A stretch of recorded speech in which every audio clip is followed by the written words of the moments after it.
שלום, היום אנחנו מציגות מדריך ליישום חתימה דיגיטלית למייל. מציגות שירה מלכי, ליאת ששון וניצה שלי. במדריך זה נלמד כיצד בכל מייל חדש שאנו נכתוב, תצורף באופן אוטומטי חתימה שלנו עם לוגו, טלפון או פתגם בסוף המייל, ובכך יחסך מאיתנו הצורך לחתום בסופו של כל מייל. שלב ראשון מגיעים לעמוד של הג'ימייל. מצד שמאל לוחצים על הגלגל שיניים ועל המילה הגדרות. נפתח לנו החלון של ההגדרות. יורדים למטה עד לחתימה.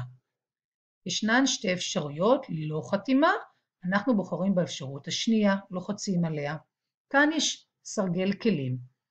אני יכולה לבחור את הגופן של החתימה, אני יכולה להגדיל או להקטין, אני יכולה להדגיש את המילים, אני יכולה להטות, אני יכולה להדגיש בקו תחתון, אני יכולה לבחור צבע לטקסט, אני יכולה להוסיף קישור לחתימה, אני יכולה להוסיף תמונה לחתימה, אני יכולה ליישר או למרכז, אני יכולה להוסיף מספרים, להוסיף תבליטים, להגדיל או להקטין מרחק מהשוליים, אני יכולה להכניס מרכאות, אני יכולה לעשות את זה משמאל לימין לפי השפה, או להסיר עיצוב אם התחרטתי.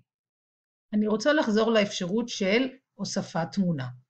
אם אני רוצה להוסיף תמונה לחתימה, יש לי 3 אפשרויות. מאיפה לקחת את התמונה? אפשרות ראשונה מהאחסון שלי בדרייב, אפשרות השנייה מאחד הכוננים במחשב, ואפשרות השלישית זה להעתיק כתובת אינטרנט של תמונה.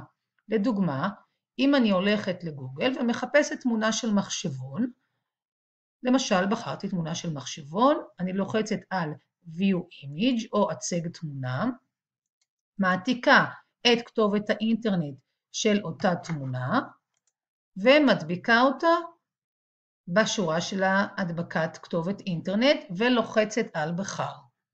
ברגע שלחצתי על בחר, התמונה אוטומטית נוספה לי לחתימה. אני כמובן רושמת את השם שלי, את התפקיד, ואם אני רוצה גם טלפון. ברגע שאני מרוצה מהחתימה שיצרתי, אני יורדת למטה ולוחצת על שמור שינויים. ואז כל פעם שאני כותבת הודעה חדשה, באופן אוטומטי החתימה שלי מתווספת למייל. תודה ויום נעים.